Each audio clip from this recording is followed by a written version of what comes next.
Hello, children of all ages. Today I'm going to be reading The Berenstain Bears and Trouble at School.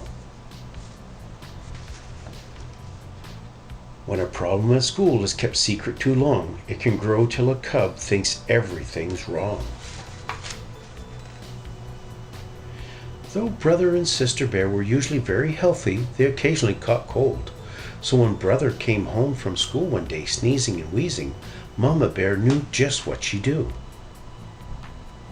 She took his temperature, tucked him into bed, and went right to the phone and called Dr. Grizzly. "Sneezing and wheezing and a temperature of 101, said Dr. Grizzly. "Keep him in bed, give him plenty of liquids, and keep him home from school until his temperature's back to normal." Mama followed the doctor's orders, and little brother's temperature began to go down. "I feel a little better," he said. "May I get out of bed?" "I'm afraid not," said Mama. "The doctor wants you to stay in bed." "But there's no reason why your stay shouldn't be pleasant as possible." "Papa," she called, "would you bring up the portable TV?" The portable had a remote control, and pretty soon brother was having a fine time switching from one cartoon show to another. When he tired of the TV, he got out his comic books. When he tired of those, Mama brought him his dinosaur collection. But there was no doubt about it. Except for his sniffles, Brother Bear was having a pretty good time. So when Sister Bear brought home a folder with homework for him, he hardly looked at it. He was having much too busy time having fun. But while he was at home having fun, his fellow students at school were hard at work. In the classroom, where Teacher Bob was teaching a new math lesson, they had learned to add, subtract, and multiply. Now they were learning to divide. On the soccer field, where Coach Bruin was getting his team ready for the big game against Beartown, "Cousin Freddie," he called, "take brother's place at the forward. He's out sick." "Yes, sir," said Freddie. This was the chance he'd been waiting for. It wasn't until brother was all better and ready to go back to school that he remembered the folder of work. "Oh well," he thought, "I'll study it on the bus." But that's where he heard about Freddie and the soccer team. He was so upset he forgot all about studying. When Coach Bruin had extra practice during early gym, brother became even more upset. It wasn't easy watching Freddie take his place in the team. Then brother got back to class. Teacher Bob said, "I certainly hope you studied the work folder, because we're going to have a quiz." "A quiz?" said brother. "On what?"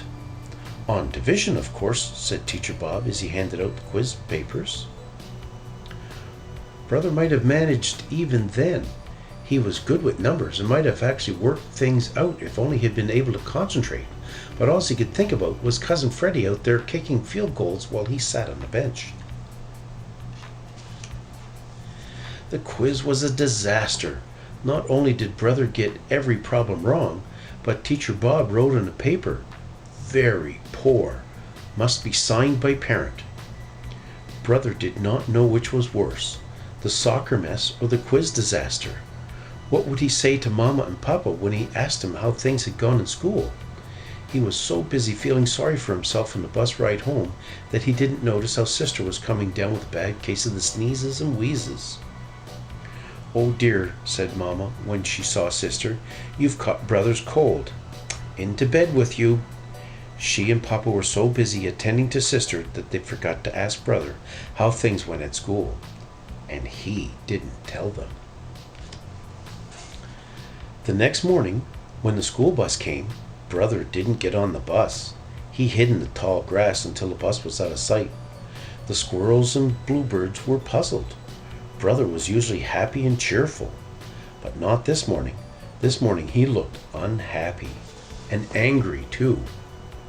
"Pooey," brother shouted, kicking a stone. But kicking a stone reminded him of the soccer, and it just made him angrier. The bluebirds took off and the squirrels scattered. "Pooey on soccer," he shouted, stomped off through the woods. Stomp, stomp, stomp. Grasshoppers hopped. Toads stood stock still and pretended they were bumps on a log. "Pooey on school," Brother shouted, stomped out of the woods. Pansies hid their faces, ladybugs flew away home. And, he said, reaching into his school bag, "Pooey on division." He had come to the top of a big hill. He took out the quiz, folded it into a paper airplane, and sailed it high into the sky. The hill overlooking a swampy, overgrown bog. As Brother watched the quiz circle and swoop, he noticed something out of the corner of his eye. A familiar house at the edge of the bog. Grizzly Gramps was working on a ship model when he heard the knock. Gran was making cookies. They weren't expecting visitors, and they certainly weren't expecting Brother, especially during school hours. It didn't take long for the whole story to come out.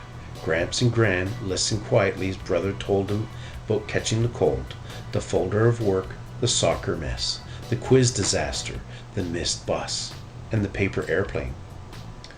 "Come with me, young feller," said Gramps. "I want to show you something." Gramps took Brother by the hand and led him deep into the bog. "There," he said, "that's what I want to show you." There was a very old wagon sunk almost out of sight in a muddy pond. "How did it get there?" asked Brother. "It wasn't easy," said Gramps. "I went through a lot of trouble getting that old wagon into this swamp." Then with a twinkle in his eye, he said, "Just the way you did getting it over your head at school."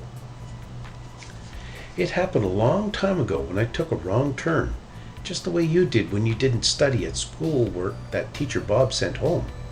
Well, instead of admitting my mistake and backing up, I pushed ahead until I was so deep that there was no getting out." "And you lost the wagon?" said Brother. "Yep," said Gramps, "but I learned a valuable lesson. If you find yourself on the wrong road, don't just keep going on until you're over your head. Back up and start over on the right road." "How am I going to do that?" asked Brother. "Oh, I think we can manage, but first look over there," Gramps said, pointing, and there was the paper airplane, caught in the berry bush. "What do you think they'll say?" asked Brother later when they bounced along in Gramps' pickup. "We'll find out soon enough," said Gramps, pulling up to a stop in front of a big treehouse. "Let's not forget Gran's bag of cookies. They're her finest." Mama and Papa weren't exactly pleased when they heard about the big mess Brother had gotten himself into, but they didn't holler and pound the table either. Not even Papa.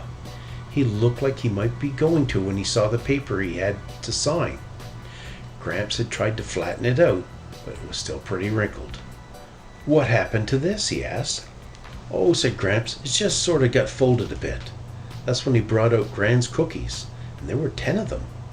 "Let's see now," he said. "There are 5 of us, counting Sister. How many cookies do we get each?" "2, of course," said Brother, dividing them up. "Don't look now, young feller," said Gramps with a wink, "but you just divided 10 by 5. "And that's all there is to dividing?" said Brother. "That's all," said Gramps. "Come along," said Mama in a no-nonsense voice. Where are we going?" asked Brother. "To school," Mama said as they got into the car. "But it's so late," protested Brother. "It's never too late to correct a mistake," Mama said, and off they went. Brother got to class just in time for a retest. The class hadn't done very well in the division quiz, so Teacher Bob was giving them a second chance. Brother really concentrated and did much better. And that afternoon, he got a second chance at soccer, too. It was the day of the big game against Beartown, and things weren't going very well. "Brother," said Coach Bruin, "I want you to go in for Freddie. I don't think he's quite ready for the first team." "Glad to help, Coach," Brother said as he ran out into the field. "You know what they say, it's never too late to correct a mistake." Thank you for being with me today as I read The Berenstain Bears and the Trouble at School. Please expand on the links down below so that you can see the other books that I've read. Bye-bye.